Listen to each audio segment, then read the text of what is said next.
Welcome to Parallax. Parallax, the construction amidst eternal decay. Parallax, the portal to the edge of chaos. Parallax, poem and provocation. So welcome, Mr. David Lee Sirois. I don't know if you're my old friend from Paris. Last time I met you, you were up to no good at all. You're up to some really bad shit. You were causing trouble all over the place. But since then, apparently you've published 161 times according to your bio, in Indeed. 20 Yeah. 27 countries, and been translated, and just, a massive engagement in poetry, not just your own poetry, but other people's poetry, and running the show in Paris for many, many years. So I'll put your extensive bio in the link. And what I Mm. usually do to introduce this thing is I read a poem that I sort of associate with the poet in some loose, nonlinear way. So Nice. I'm going to read the love song of J. Alfred Prufrock. Cool. Okay, so let us go then, you and I, when the evening is spread out against the sky, like a patient etherized upon a table. Let us go through half-deserted streets, the muttering retreats of restless nights and one-night cheap hotels and sawdust restaurants with oyster shells. Streets that follow like a tedious argument of insidious intent to lead you to an overwhelming question. Oh, do not ask, what is it? Let us go and make our visit. In the room, the women come and go, talking of Michelangelo, the yellow fog that rubs its back upon the window panes, the yellow smoke that rubs its muzzle on the window panes, licks its tongue into the corners of the evening, lingered upon the pools that stand in drains, let fall upon its back the soot that falls from chimneys, slipped by the terrace, made a sudden leap, and seeing that it was a soft October night, curled once about the house and fell asleep. And indeed there will be, for the yellow smoke that slides upon the street, rubbing its back upon the window panes. There will be time, there will be time. Prepare a face to meet the faces that you meet. There will be a time to murder and create, a time for all the works and days of hands that lift and drop up a question on your plate. Time for you and time for me and time for 100 indecisions, for 100 visions and revisions before the taking of a toast and tea. In the room, women come and go, talking of Michelangelo. And indeed, there will be a time to wonder, do I dare, do I dare? Time to turn back and descend the stair with a bald spot in the middle of my hair. They will say, how his hair is growing thin, my morning coat, my collar mounted firmly to the chin, my necktie rich and modest, but asserted by a simple pin. They will say, but how his arms and legs are thin. Do I dare disturb the universe? In a minute there is time for decisions and revisions, which a minute will revise. For I have known them all already, known them all, have known the evenings, mornings, afternoons, have measured out my life with coffee spoons. I know the voices dying with dying fall beneath the music from a farther room. How should I presume? And I have known the eyes already, known them all, the eyes that fix you in formulated phrase, when I am formulated sprawling on a pin, when I am pinned and wriggling on the wall. How should I begin to spit out all the butt ends of my days and ways, and should I presume? And I have known the arms already, known them all, arms that are braceleted and bare, but in the lamplight drowned in the light brown hair. Is it perfume from a dress that makes me so digress? Arms that lie along a table or wrap about a shawl. And should I then presume, and how should I begin? Shall I say I have gone at dusk through narrow streets and watched the smoke that rises from the pipes of lonely men in shirt sleeves leaning out of windows, I should have been a pair of ragged claws scuttling on the ocean floor of silent seas. And the afternoon, the evening sleeps so peacefully, smoothed by long fingers asleep, tired, or it malingers, stretched on the floor and here beside you and me. Should I, after tea and cakes and ices, have the strength to force the moment to its crisis? But I have wept and fasted, wept and prayed, though I have seen my head grown slightly bald, brought it upon a platter. I am no prophet, and here's no great matter. I have seen the moment of my greatness flicker. I have seen the eternal footman hold my coat and snicker. And in short, I was afraid. And would it have been worth it after all, after cups, the marmalade, the tea, among the porcelain, among some talk of you and me? Would it have been worthwhile to have bitten off the matter with a smile, to have squeezed the universe into a ball, to roll it towards some overwhelming question, to say, I am Lazarus come from the dead, come back to tell you, I shall tell you all, if one, settling a pillow on his head, should say, that is not what I meant at all, that is not it, not at all. It would have been worth it, after all. Would it have been worthwhile after the sunsets and dooryards and the sprinkled streets, after the novels, after teacups, after skirts that trail along the floor, and this and so much more? Isn't it possible to say just what I mean, but as if a magic lantern threw nerves and patterns on a screen? Would it have been worthwhile if one, settling on a pillow or throwing off a shawl and turning towards a window, should say, that is not it at all. That is not what I meant at all. No, I am not Prince Hamlet, nor was meant to be. I am an attendant lord, one that will do to swell a progress, to start a scene or two. Advise the prince, no doubt an easy tool, differential, glad to be of use, politic, cautious, and meticulous, full of high sentence, but a bit obtuse. At times, indeed, almost ridiculous. At times, the fool. I grow old, I grow old. I shall wear the bottom of my trousers rolled. I shall part my hair behind. Do I dare to eat a peach? I shall wear white flannel trousers and walk upon the beach. I have heard the mermaids singing each to each. I do not think they will sing to me. I have seen them riding seaward on the waves, coming to the white hair of the waves blown back when the wind blows the water white and black.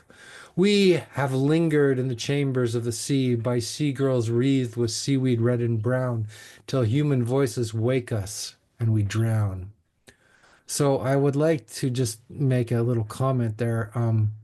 I think that the mermaids are still singing to David. So um, Yeah, that was a nice reading. yeah, I Very didn't nice. realize it was so long. I'd forgotten really the whole gist of the poem. I just kind of picked it up out of a hat. So there you go, David. Do you want to tell us just something about yourself quickly and lead us through some poems? Absolutely. So I'm a radio DJ in real life, but I'll be published in Polish and translated, of course, first. So it'll be now 14 languages that I've been translated into and published in 28 countries.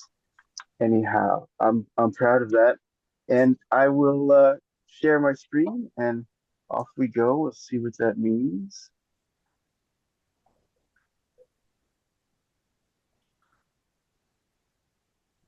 I made sure to be the fool there for a little while, trying to grasp my words. Okay, stage of the spoken world. This was just published in French and English in a magazine in France. This is the year of the key. This is the year of the coin. This is the year of the word and the digits of the code. This year is the new alone. I take a walk in twilight quiet, Paul Valéry's sapphire habit to break from day's webs of words. At times I flow with time, or stride forward while my mind stares behind. Memory wears a necklace of knives, each one meant for a wound, of mine. Hmm. In a disappearing dream, I hear, I recommend getting to know the souvenir. But the persistence of time perpetually frees me from history, moves me into new, minute minutes. Valerie's question echoes, will you sing when you're reduced to vapor? I want to chant at all the changes of our day. Dawn, noon, dusk. Midnight walks toward me. She never changes pace. The sorrows of my changing face. Who called to me from all myths of earth? Echoed my first song of mirth. Why pick up the rusted chain again of my time-worn story? Drag it across this doorstep my shadow stains. Keep the vigil of open vision, circle of spacious time, timeless space. Outdoors dusk has turned to dark, its tendency toward a round trip. The best way to end my nightmares is to face them.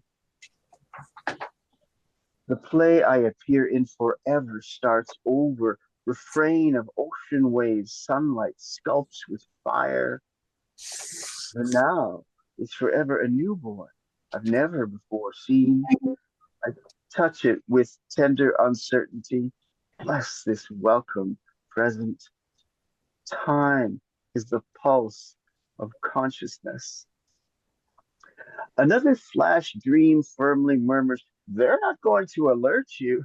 This is the start. Now, onto the stage of the spoken world. I can only sing on this side of the curtain. Thank you. Turning, and this quote at the beginning is by Mahatma Gandhi. So he says, it is not so difficult to endure bullets in your chest, but it is extremely difficult to work daily on a schedule, to fight with yourself at every moment, and in this way to purify yourself. The sky slowly lowers its gaze. This is some noise there. The sky slowly lowers its gaze, handed to a row of old indigo windows. Time conserves its endless strength, converses with each passerby, sacred words and arcane signs, intimating times of rough good fortune. I am now unreachable to all but the lowest heavens.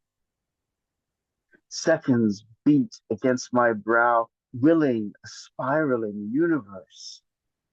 These cars create hypnotic, quiet, wise machines lilting roll.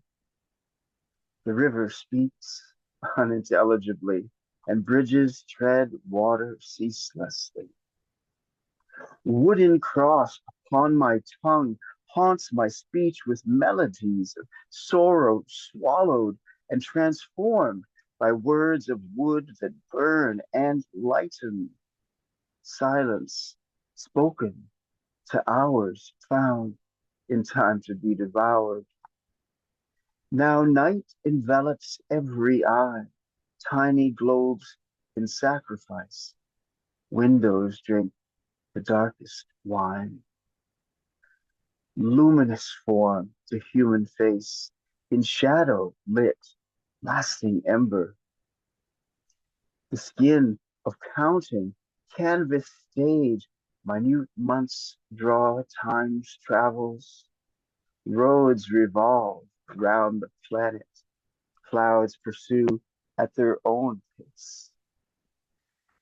I walk abstract edges of falling hills, lit green crosses, glass-roofed aquamarine door of Gare de Boulanger, red, yellow, white on pine-colored trellises, crescent moon cast in silver. Cafe customers unroll their tongues or steep in silence and conjure clouds to crowd themselves into smoke as one sculpture. The radio center, its circular structure, embracing Mahatma's human truth, not the absolute, which remains the same. Human truth changes day by day. I remember learning to fall without resistance, landing gently on padded floors, nothing in hand to keep me from rising again. Black pearlescent scent of espresso welcomes me back. Even the dark shimmers violet. Everything's turning. Time is awake. Throughout this night, through all our dawns, this wind is saying, it is time to make. But witty or wise conversation will not suffice. What you create, ethereal names, a room in time.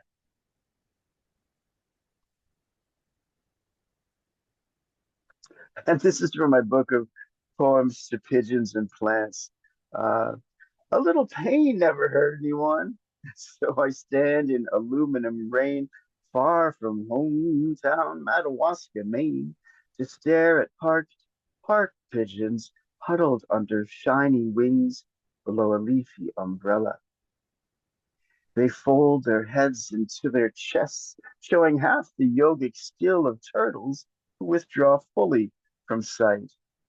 Divine light draws them deep inside, wishing for visions of pigeon heaven. I wish I were a pigeon, less than low maintenance, maintenance free. I wish my neck was plump as theirs. Hard to hold my head up with this heavy ego. I strike a pose to keep my poise. Those were popular in Paris. I'm happy to bring them out. This was in the Bombay Review a few years ago, and since then it's been published in Mexico in Spanish and France in French and English. Still a meditation on meditation. The dead can do it. From them, I learned to be still and quiet. Still, my thoughts are loud. Still, I murmur images. Still, there are minuscule movements I can't control when I sit still. Gentle tremble of hands, eyes, lips, and the mind's blizzard of pointed letters. In a not quite forgotten full lotus pose ritual, I begin to fill my body with an expanding soul steeped in the spirit of the whole universe's blue lotus. One turning. Night unfolds the contours of her charcoal velvet blanket, and I sense my red magnetic spirit drawn toward you more than beforehand. Another movement I cannot control. My emptied hands reach for the circle of light you wear around your dancer's figure across the border river. Echoes of your evening teachings lightning on my inner night's horizon. Electric charges surge through your form, flicker in your liberated laughter and gentle maple sugar tones to flash truths before my heart's eye. In the beginning was the Word, and the Word is with you still. Thanks so much. All right, so I have heading toward 500 pages of words, poetry lines that I get in dreams. Some of them have been published. The Bombay Review was the first. They've been published in 4 languages now and in 7 countries or something like that. So these are just a smattering of those words heard or seen in dreams. I'm going to publish it in 3 volumes of 33 chapters each one with 33 micropoems like these. He threw a window at the sun. She is the only pulse, she who crosses the page. Drunk on flames, lying down in the Edgar Casey School of Mercy. It's good to discover an aging voice, an agent voice in our school of ecstasy. Here we have the narrative of a hidden brain. It isn't about embarrassment or politics. I love the marriage of vision and courage. All the fields and evenings on the way to Notre Dame. Consciousness exists at the interface between games and fumes. Consciousness is what burns in all that lives, in all that is. Consciousness is what wants to murmur all along the sound in every song. Consciousness is cool. Is that a joke? A joke from the home. Taken verbatim from my dreams and the other 466 pages of them as well. Oh, just a few more. He was born in France, where the rhythms are similar to dreaming. You look better with your head on. I certainly can look better. You could alight on a dead street and show pictures of the elites, but your destination is within. Write it down. Keep the mountain from becoming a ghost. It's so poor in the city right now, you could hear the fall of a seed in the pit of a pepper. With all my heart and with all my steps, I head toward you. They just looked at my shadow and said I stained the universe. Reminds me of proof. My lore of lack and loss of language is too true. God wants us to see how to see God. Now, pay attention. It unfolds as you go. When did I grow free? When have I never not been? Is really the irony there. Those are so full in irony, some of them. Humor, to me, at least.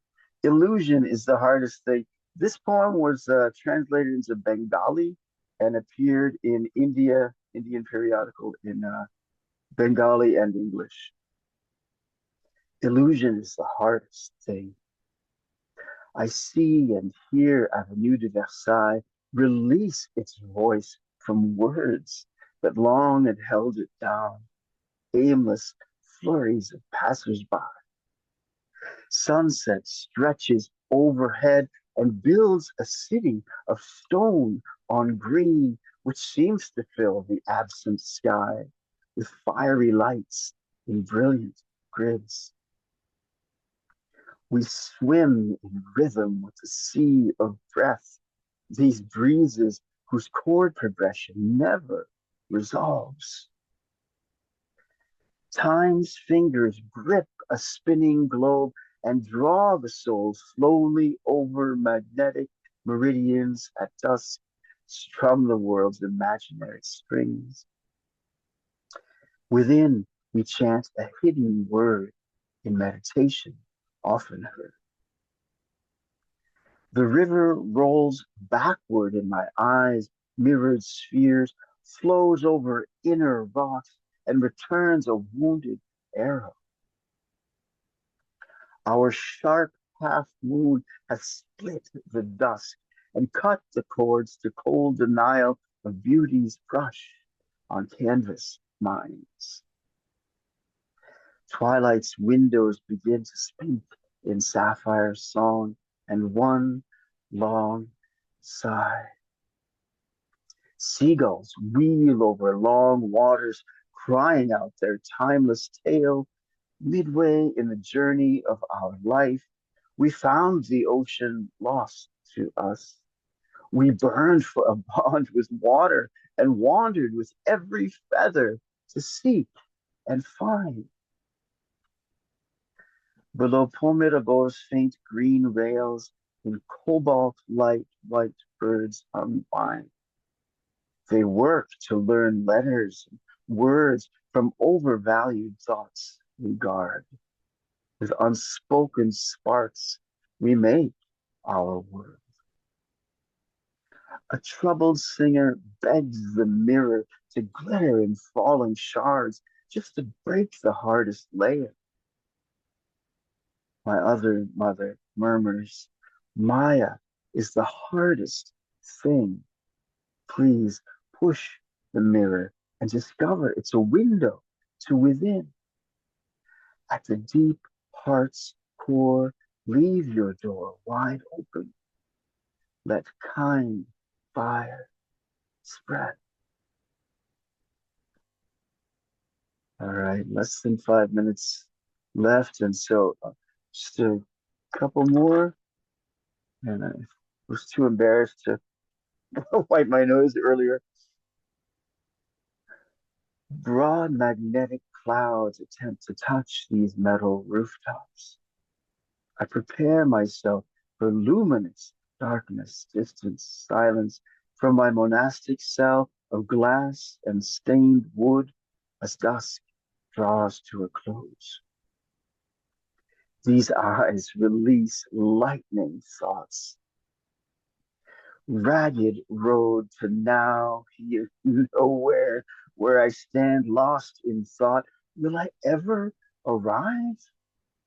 Can I face my own false face before frankincense, incense, being conscious bliss? Led through memory yellowed window fireplaces, always walking in the past, where what matters becomes food for the god of forgetfulness. The eager future passes time. I will never let my eyes turn to concrete. Your eyes are in every window pane, as a flame's deep blue iris. The reflection of a street lamp in globes of rain on an unpeopled bench. Red neon trapezoid to announce a tobacco lotto bar.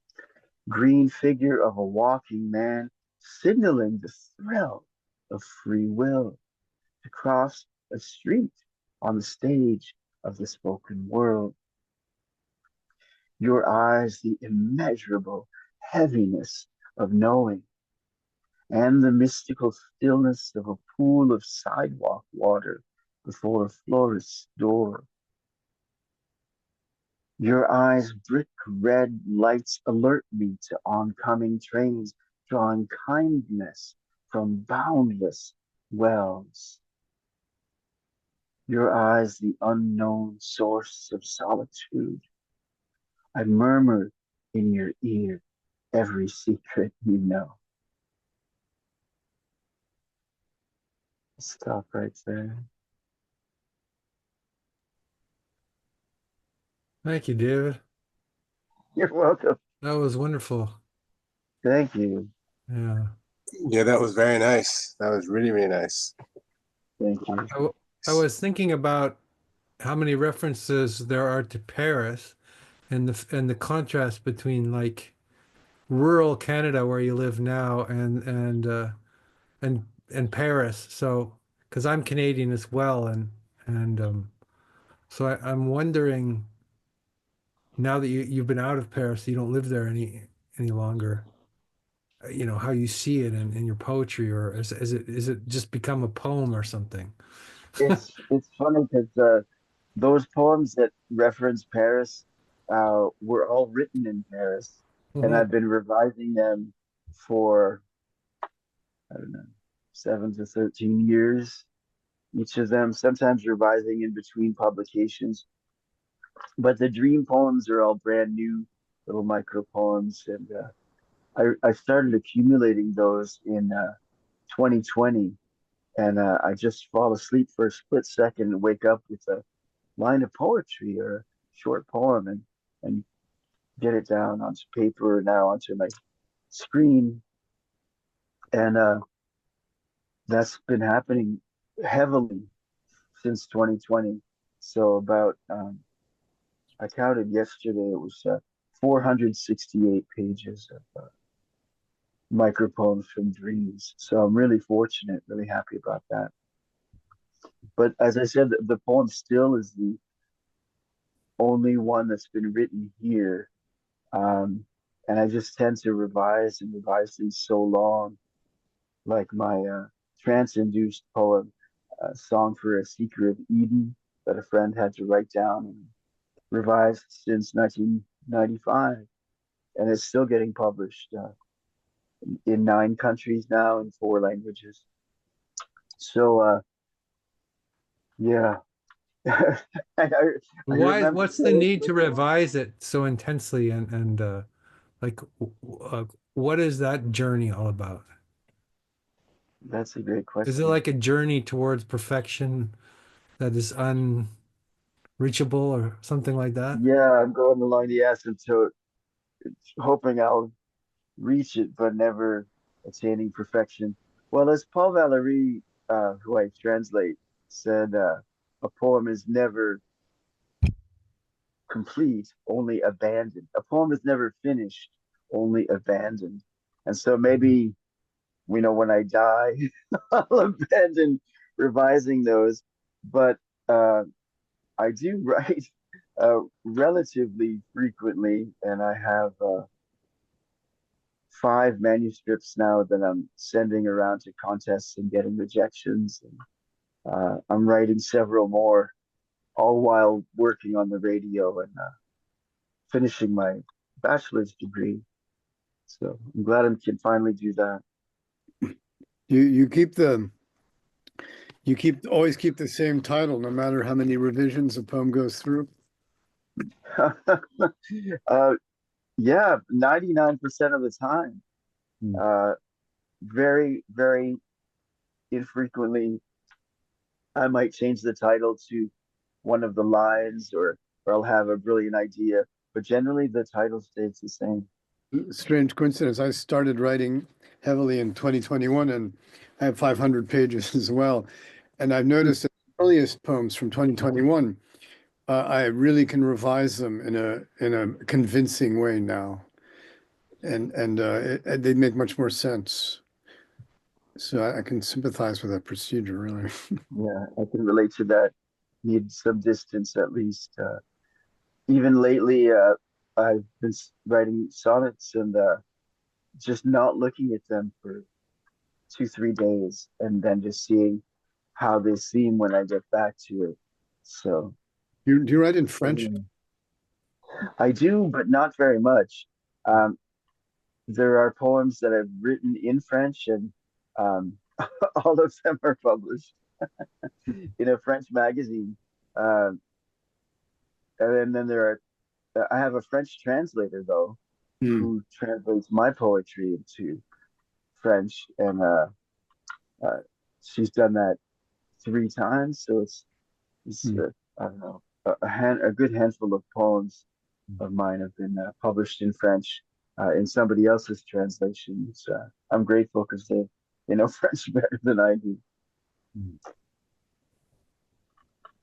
I was thinking as you were reading, unlike a lot of contemporary poets, you don't make references to things that are happening in the world. I appreciate that. Um, the reason I had that insight, I was listening to an interview with Nick Cave today, and he said this was like one of his biggest criticisms that he gets, that he's not addressing the problems that exist in the world. And he said, that's not Okay. my job. Really? And that's great. I wish there was more spaces where people were not addressing whatever the fuck is going on in the world. Right. And I make a point to not to have any pieces of technology in them, because if my words You're last frozen. long after my death, then those things may have changed, and so I try to keep it very simple. You took all the VCR references out of your poems then. Right. Just in time. Oh, somebody. Was Nick Cave, was he being bothered by some, I don't know, engaged reporter or something, or? Yeah, well, he just kind of brought that up, and he just kind of said, I don't write songs about what's happening in the world, and the people who do write those kind of songs, I don't like them that much. I'm not good at that, and I don't like that very much. And so it's like, yeah, I'm with you there, Nick. Yeah, absolutely. Yeah. And I find like political poetry extremely boring and narcissistic and so ridiculous on some level. Yeah. Jim introduced me to political poetry of Pasolini. That's pretty, it really works because there's so much else going on that you're not bothered by anything historical. Mm. But yeah, I agree. Most political poetry, like, okay, the revolution's over, you might as well erase your. Yeah. Well, in a way, it's a sort of, yeah. There's a politics to poetry in a sense of searching for a space outside of uh you know just being captured by the drivel of the news feeds and daily garbage. But I guess you could say that's political in a way. But Hmm. So what else, man? Tell us more about yourself.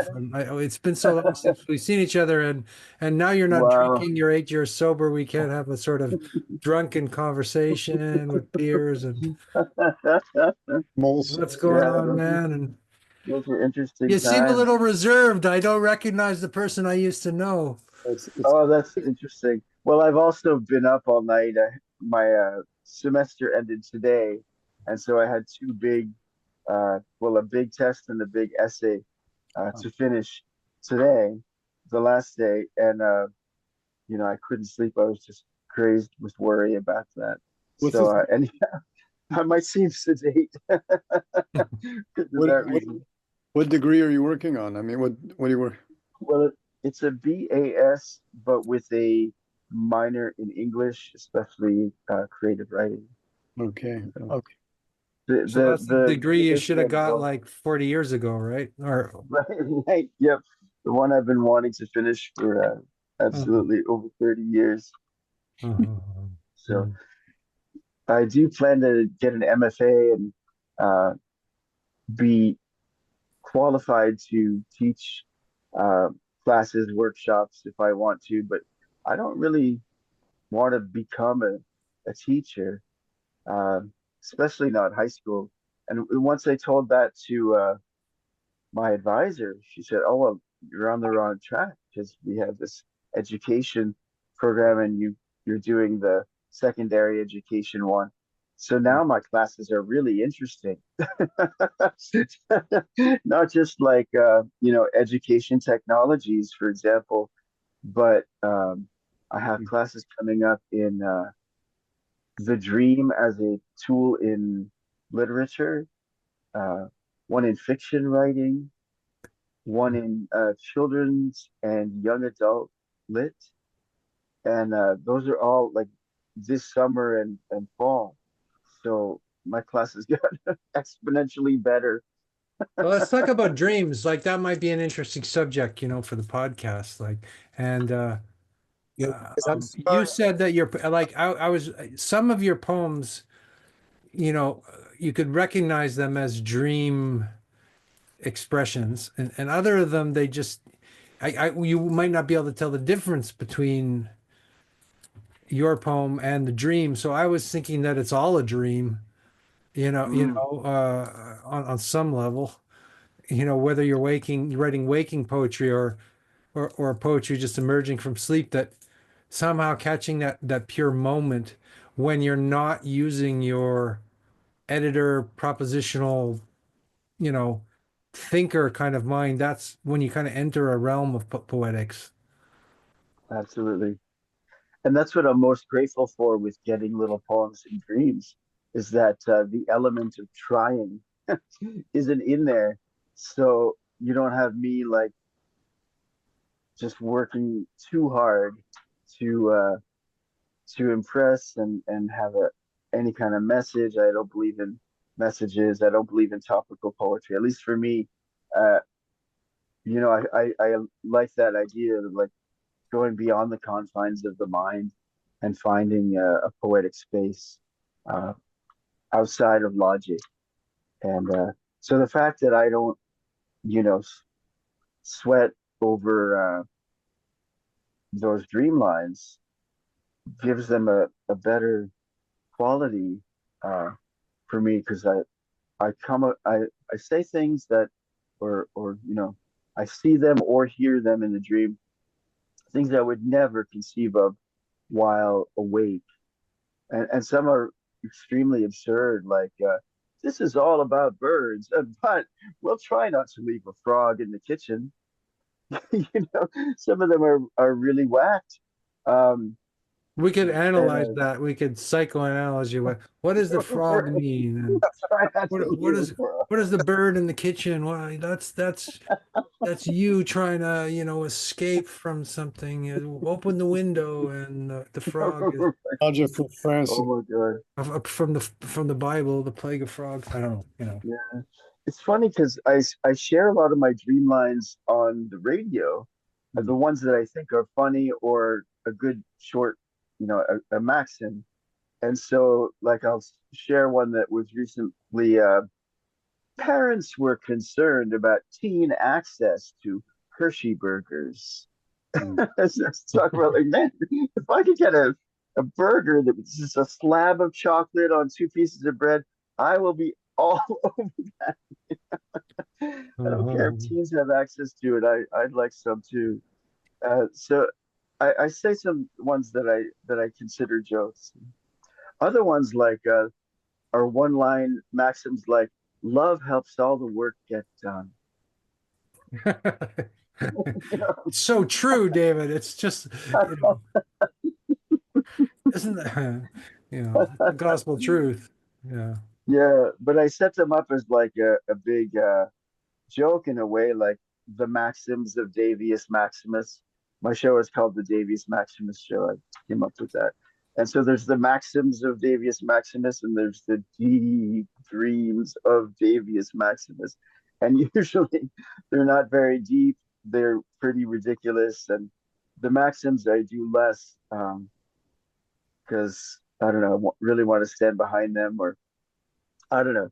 It's if I frame it all as like taking myself less seriously kind of thing, then I think it'll be better. And people quote jokes back to me, in public, or, you know, talk about trying to memorize one and then share it with their wife when they got home, forgetting it. So, you mean, I like sharing uh, those lines on the air too, because since they're free in a sense, like in a sense of lacking mind forged manacles, um, they have a more potent power, whether it's like completely absurd or uh, a drop of wisdom, at least something to make me a little wiser. I wish I wish I was. Yeah. There are other times when I was listening to your poetry, I got the feeling that some of those poems are written really on the edge, and that the poems are almost a form of survival. Like Wow, they're like a form of coming back, or to something beautiful, like not accepting falling into the abyss, or wow. Hmm. I, I agree. Yeah, and holding on to that poetry when I was in Paris, and my inner life was spiraling down and out of control. Uh, I was grappling onto poetry for my life, and never have I written a poem drunk, or at least not a good one. If I did, I mean, I might have tried. But in Paris, I recognized that all of these poems were written when I was sober, like walking home from work, walking from a place where I babysat a child, teaching them English uh, from the 16th arrondissement all the way down to the 15th or whatever. And I got that poem turning with the Gandhi quote just coming to me in bits as I walk down. So I always carry a notepad, and I'm a bit of a flaneur in that way. A peripatetic poet, absolutely. Aristotelian. It's great. Yeah. Because you know, in the metro, I think Chim does this too. Joseph does. Chim does this too. And I always have a notebook in the metro, and I'm always writing. And so far, I have seen nobody do this. Absolutely nobody. But yeah, when something comes to me, I write it down. If I see something, I write it down. And I was thinking when you were talking, Andrew, when you were talking about the way it was necessary for you, I realized that when I write, I'm trying to find order and then quickly dissolve it as soon as it appears, like in the same in the same push of writing, because I want to something to congeal, and then I want it to melt, and so Well said. Yeah. and but I agree that if there's any intentional, the intentional tends to like stop everything. You just sort of stop and wait. But if, come on, let's find that word. Yeah. In that damn thesaurus, right? Yeah. Well, I kind of wrote my first book of poetry, actually with my second, but recently and put it out there. And I, Yeah. you know, because I'm a songwriter more, I think you know, like I was thinking as I was reading your poem, you're a poet, I'm a songwriter. You know, because you're writing poetry. I don't really write poetry, but it's more like a song. It's more like a song or something, like one long song when I'm writing poetry. But I did publish a poetry book, and I remember that I wrote this long poem once, and I read it in a bar to my ex-wife, and I met her, and then event upon event of craziness happened after that. And it seems like when you put your poetry out into the world, it's like an invocation for weird things actually happening. You're connecting to the unconscious mind, and you're inviting a lot of energies, sometimes dangerous ones, Yeah. sometimes more benevolent ones, but there's an adventure that opens up when you engage in the world in that way. No. Right. Absolutely. And I think it's because I write these dream lines down that I keep getting more of them. You know, like the supplier. I've always thought of it as God because it's usually uh, a landscape that I'm in, and I hear a voiceover. That's so it's not like somebody in the dream or what have you. It's just booming voice saying a line of poetry, or I see it written down in the dream. Uh, so anyhow, whoever it is that writes those, I don't feel even as worthy of taking credit of them as I would of a poem I slaved over. Um, Whoever's writing them can see that, oh, this dude's, writing them down. Okay. I might as well send some more. And then, I used to fill it a whole journal with dream lines, and then get stressed more and more that I hadn't typed them up yet. So, so now I just type them into my phone while I'm half asleep. And the most that's happened in one night is 39 dream lines. And I kept trying to fall asleep, and I would for just a second and wake up and have to write one down. So, And it's interesting you're saying that you don't need drugs for that. Like you're not doing Yeah, it no, on not at all. drugs, and even that when you were you're drinking a lot in Paris, the real inspiration came with a kind of like not on drugs. It's kind of interesting Right. because well, you would think the Yeah. opposite, right? You think, that you'd have to get into this intoxicated state to access this, but you don't. But I think Right. Leonard Cohen, or who said it, that it's this bullshit belief that musicians need drugs to be on stage or need to create with drugs. I don't know who's some respectable musician said it, and I don't know. What David, what you said, I fully identify with, because you know the usual thing about you smoke or you drink and you write something really brilliant, and then when you wake up, it's either unintelligible or ridiculous. Yeah. Right. Right. But sometimes the drugs or whatever take you to a moment of crisis. Hmm. That's I think like an Right. intense moment of crisis where you need to actually sober up or you need to, reckon with your life. And that might be a moment where poetry is possible. Hmm. I wonder. Right. Oh, nice. Yeah, I agree. Yeah. Hmm. Jim, are you with us? Do you have anything to say? Do you have your audio back? Or I think we Yeah, lost our yeah. favorite commentator, Jim here.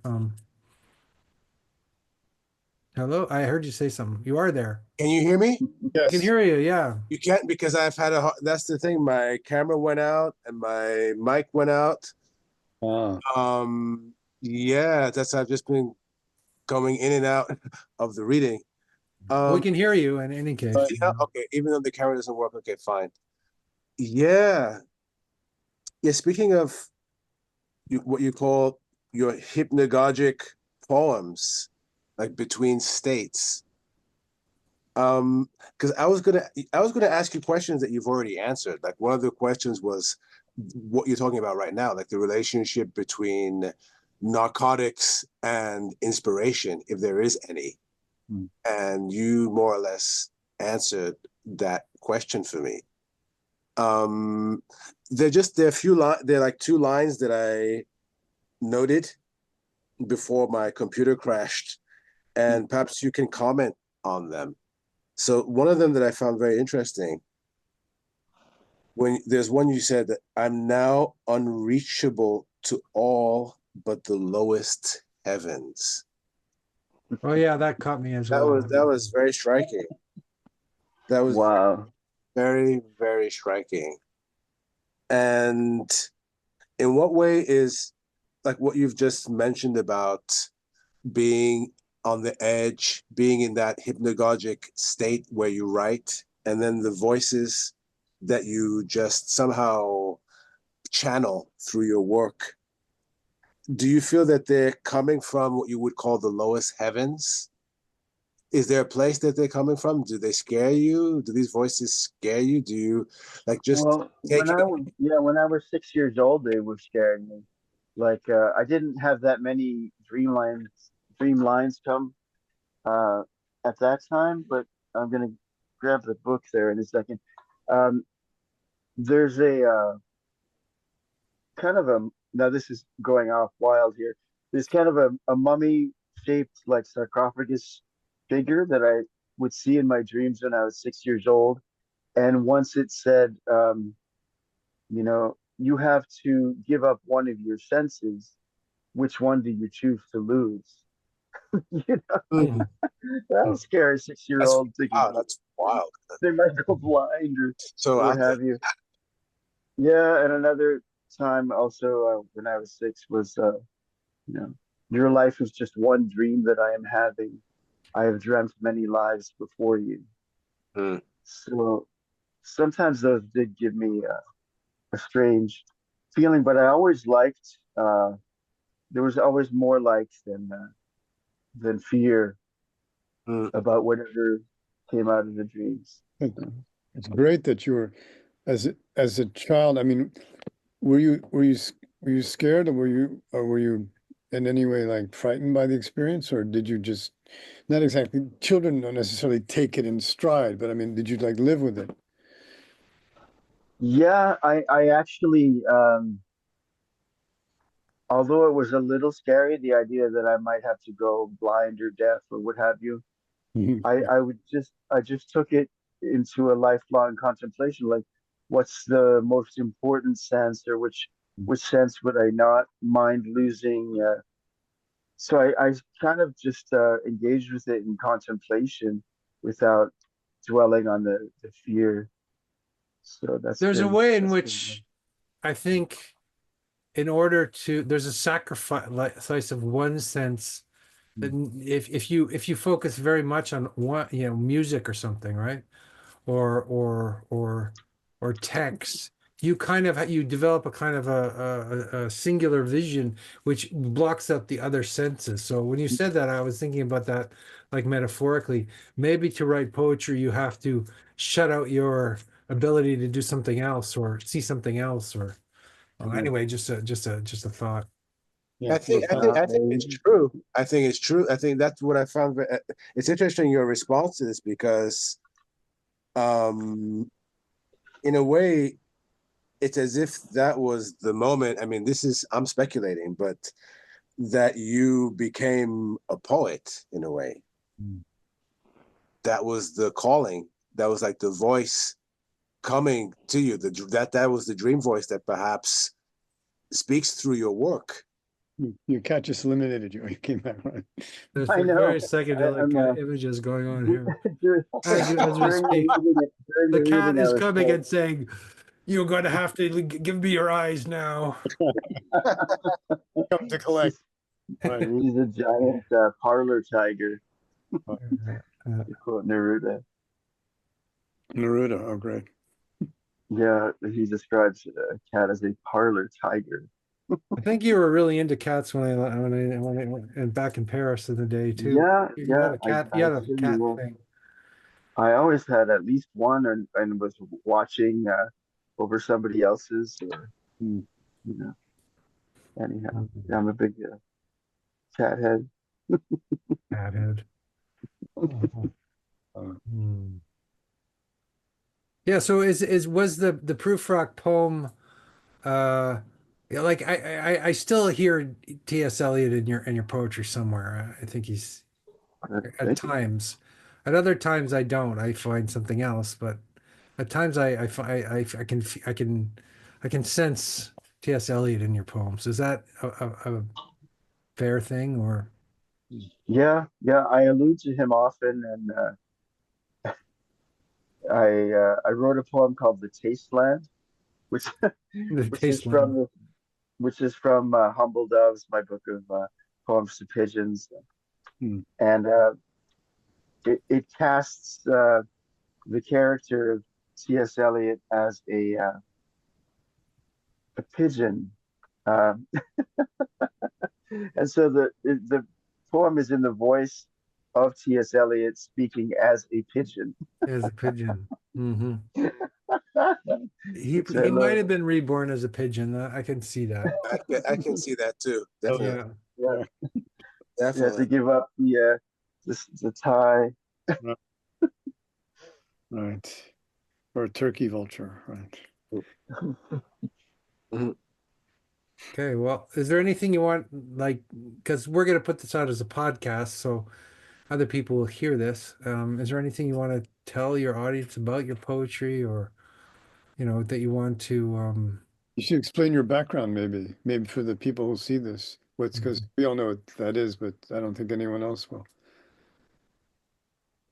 Well, the main thing is just that when I was 10 years old, I had a really special fifth grade English teacher, and she would give us, she introduced the class to the poetry and prose of Edgar Allan Poe, and Wow. would give us poetry writing exercises, um, to, write a poem about what's in this postcard or what have you. And once she assigned one poem, and I wrote eight. So, so I always took off and loved poetry, and that was really the main um, impetus that got me writing, was that at the time. But I just wanted to say, if people Google David Leo Sirois, the last time I did it a couple months ago, I got 14 pages of links to my poetry and music and acting and hosting. So that's even the best way to find any of my work is to Google David Leo Sirois, and it's literally here's 10, more results. Here's 10 more. So like 140 ish might come up if they do that.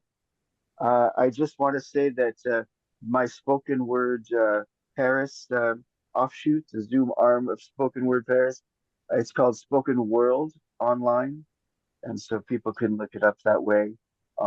There's a Facebook group, Spoken World Online. There's info about it all over the place. And when do you have that event, or when does that occur? It's every Tuesday at 8 o'clock Paris time, Okay. 2 o'clock for me. So we wanted to keep it as the same time as Spoken Word Paris, but on a different day, so people can go to both. So his is David Barnes is Monday night, and then I do Tuesday night. Does he still do basically. stuff online, or does he's still doing it? Does he do it live in Paris still? He does it live over there. He's still doing it over there. Any Yeah. chance of you coming to visit? Oh my over God, there? yeah. What? At the soonest. I mean, when I graduate, when I get my bachelor's next summer or fall, if it takes me longer, I'm hoping to do graduate school in Paris. Um, they just started up an MFA writing at American University in Paris. And then there's NYU that has a program where they're in Paris part of the time.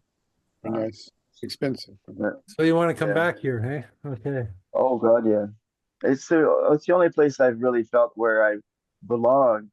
And I only fit in with the oddballs, basically. And I felt I could be as odd as I really am in Paris and nowhere else. It's the place I felt most comfortable. And here place where I grew up in the town where I was born across the border here, um, are the place where I feel least comfortable on planet Earth. Because people are sizing me up and judging me and making comments. You know, I'm people either have either fall in love or have hate at first sight when they see me, and it's generally the tough guy trucker types Jesus. that inhabit this area. Just they look like they would come over and punch me just after having one glance because I must seem so different. Hmm. Sometimes with the United States. Very interesting. Yeah. Wow. Well, anyway, yeah. Well, it's good to talk. Anybody else have Yeah, anything to absolutely. say, or is it good to see you again after all this time? Mhm. I'm glad you're well and writing and doing what really. you love, and Hopefully. hope you'll make it back here. Yeah, me too. How can we contact you directly as opposed to Oh, it's just, yeah, I was going to say that too. It's my full name, David Leo Sirois at gmail.com. So okay. anyone can write to me directly through just squishing my name together and doing that gmail.com.